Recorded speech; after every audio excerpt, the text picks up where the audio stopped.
Silence is louder than rage, more brutal than words, more powerful than any comeback you'll ever say. Because silence makes people sit with themselves, and most people can't stand that. You've been taught to explain yourself, to defend, to argue, to react. You think if you say the right thing, they'll understand. If you explain enough, they'll finally respect you. But they won't. You talk. They talk over you. You yell. They get louder. You cry. They roll their eyes. And you're left drained. Not because you lost the argument, but because you gave away your power every damn time. Let me tell you about someone, Tyler, 24 years old, loyal to a fault. Always the one to reach out. Always the one to say sorry. He hated conflict, but he hated silence even more. If someone ignored him, it crushed him. He'd text again and again. He'd overthink, obsess, try to fix it. He needed closure. He needed people to validate that he was a good guy, and they knew it, so they used it. One day his girl ghosted him after a fight. No goodbye, no explanation, just silence. He snapped, blew up her phone, sent paragraphs, poured out his heart, begged for clarity. You know what she sent back? Nothing. Silence. That broke him, but that was also the day he learned. Something that changed everything. He found a quote that stopped him cold.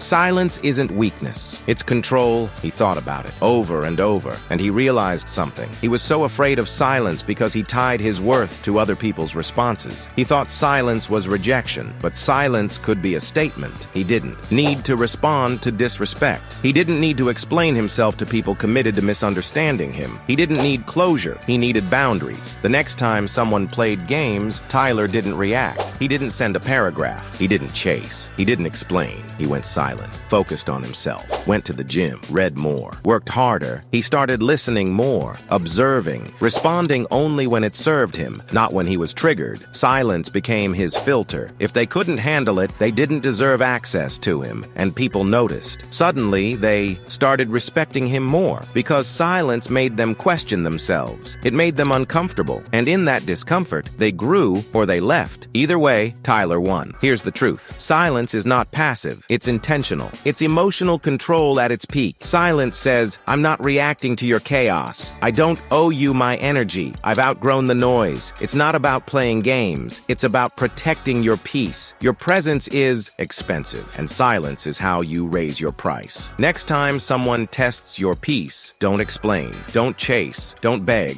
Go silent. Let them sit with the echo of their actions. Let them feel what it's like to lose access to your light, because in that silence, you reclaim your power. And that's how you use silence as a weapon.